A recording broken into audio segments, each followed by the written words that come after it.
So, in this part of the topic, we focus on two key building blocks of simulation-based decision-making: scenarios and measures of effectiveness.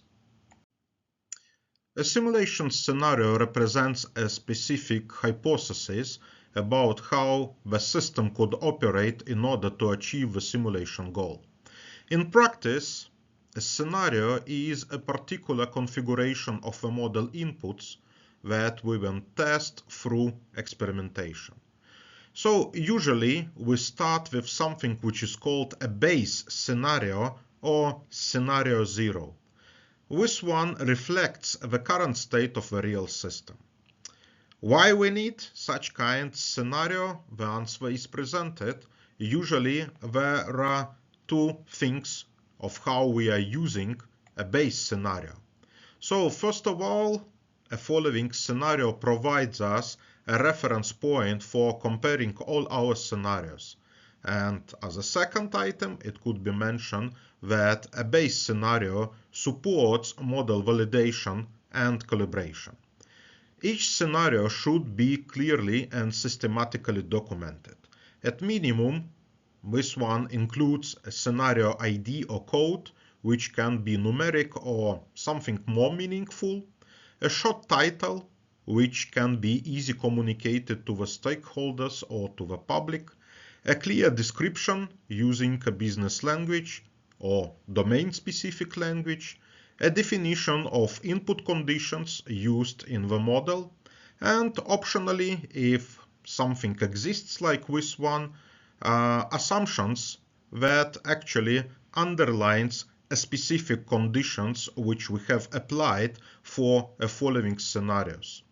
As it has been stated, it is really very important to document each scenario, because this one would allow stakeholders to understand what is scenario about, and actually if someone else would like or will have a willingness to reproduce your experiment, for such person it would be quite clear vision and understanding what kind of issues you have simulated and included to the specific scenario.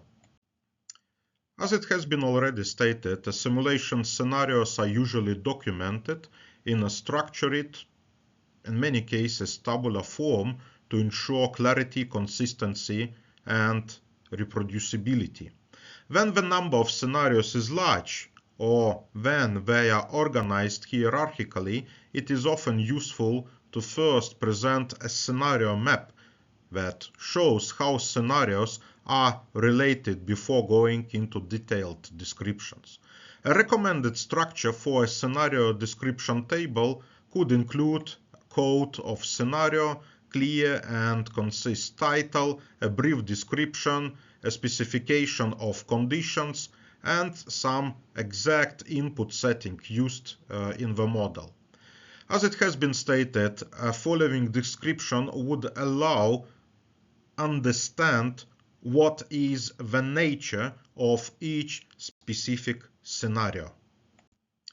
So on this slide you can see a practical example of how simulation scenarios can be structured and organized in a real transport modeling project. On the left, scenarios are documented in a table. Each scenario has a code and a reference day, and a clear description of what is distinguished it from the base case. This ensures transparency and traceability of every experiment. So as example, base F and base S represents the current state of the transport network for Friday and Saturday peak hours and serves as a reference scenarios. So moving next, V1, V2, V3 and V4 scenarios represents successive versions of infrastructure changes, such as modification at specific intersection or ramps. Each new version builds on the previous one, allowing us to systematically evaluate the impact of incremental changes. On the right, you see a scenario hierarchy map This one visualizes how scenarios are related and how they evolve from the base case.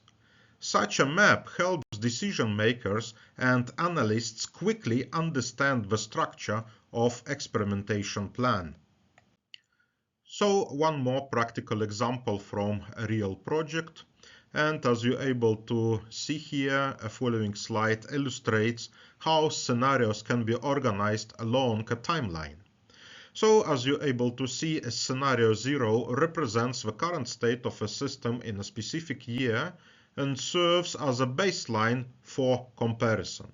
From the base case, two alternative branches are shown, so 0A and 0B, representing different types of local changes, such as modification on a specific street or ramp. The main scenario sequence then progresses through a construction stages in 2021, 2022, and 2025. Each numbered scenario reflects a specific stage of infrastructure development and represents a distinct input configuration for a simulation model. The timeline-based structure helps to analyze how incremental construction phases impact system performance over time and ensures traceability of scenario evaluation. So, how it works? We start with input data from a specific scenario. This includes all the conditions, assumptions, and configuration that define how the system should operate in that specific case. The following inputs are then fed into a simulation model, which represents the real system and allows us to run controlled experiment in a virtual environment. The model produces outputs that are then transformed into measures of effectiveness. In this case, a measure of effectiveness is a numerical or quantitative indicator that tells us how well the system performs under the specific scenario. So here you are able to see a formal definition of what is measure of effectiveness. As we have discussed, in case of a simulation, of course, we refer to measure of effectiveness as a quantitative indicator which we are using to assess a system performance. So they are directly linked to the achievement of objectives or desired outcomes. In other words, measure of effectiveness translates simulation results into meaningful evidence for decision making. So the typical example include resource utilization, maximum and average queue length, processing time, waiting time, and costs. Thus, measures allows us to compare scenarios and judge which performs better. To be honest, in simulation-based decision-making, the situation that we are improving everything at once is almost not possible. Typically, improving one measure of effectiveness would impact an hour. For example, reducing waiting time may increase operating costs, or increasing performance may lead to longer queues or higher system complexity.